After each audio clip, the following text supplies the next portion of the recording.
1 2 3 4 5।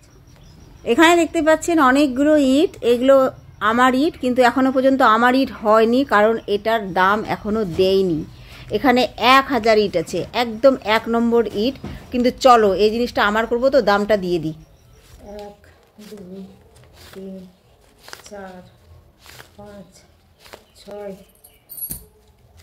7 8 9 10 11 12 13 14 15 16 17 18 19 20 20। আমার হাত দিয়ে যেন বেশি না যায়, এই জন্য আমি বারবার গুনে নিলাম।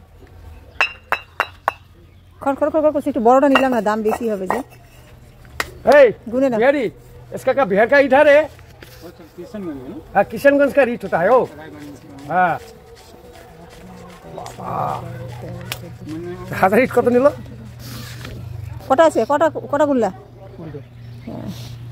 কুড়িটা 500 টাকা নোট কত হচ্ছে রে? 20টা। হ্যাঁ, হিসাবে কাঁচা আছে বোধহয়। 20,000 হবে না?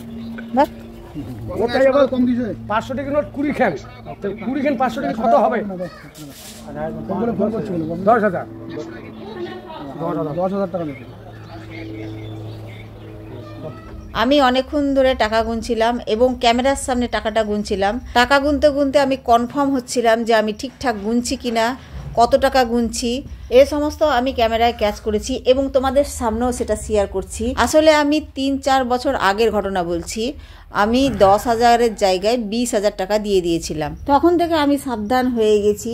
যখন মানুষকে টাকা পে করি তখন আমি বারবার টাকাটা গুনি যে আমি ঠিকঠাক গুনেছি কিনা। তারপর আমার ছেলে বা মেয়েকে আমি সাক্ষী রাখি, বা আবার হাজব্যান্ডকে আমি বারবার দেখাই যে আমি টাকা ঠিক গুনেছি কিনা। অনেক সময় হয় না, কাজের চাপে মাথাটা একটু হ্যাং হয়ে যায়, তখন কি হয়, ভুল হয়ে যায়। হয়তো আমরা তখন বুঝতে পারি না, পরে বুঝতে পারি। তো পরে বুঝেও লাভ হবে না, টাকার ব্যাপার তো পরে বুঝে লাভ নেই। তোমাদের কাছে আমার একটা প্রশ্ন আছে, আমার মতো অবস্থা কি তোমাদেরও হয়? তোমরাও কি কাউকে এইভাবে বেশি টাকা দিয়ে দিয়েছো ভুল করে, পরে সেটা বুঝতে পেরেছো? একটু কমেন্ট করে জানাবেন তো। কেউ কি আমার মতো আছে কিনা আমার একটু জানার ইচ্ছা আছে, একটু কমেন্টের আমি আশা করছি। কিছুদিন ধরে আমি বড় ভিডিও দিচ্ছি না, কারণ আমার ভিডিওতে অনেক ভিউজ কমে গেছে, ভিডিও বানানোর উদ্দীপনা কমে গেছে। তবুও আমার আজকে কিছু কথা শেয়ার করলাম। আমি আশা রাখবো আপনারা এই ভিডিও দেখে একটু আমাকে ভালোবাসা দিবেন, আমি যেন ভিডিও করতে আগ্রহী হই, সেই রেসপন্সটা করবেন। তো আজকের মতো এখানে ভিডিওটা ছেড়ে দিচ্ছি, পরবর্তী ভিডিও আবারও চলে আসবে। খোদা হাফেজ।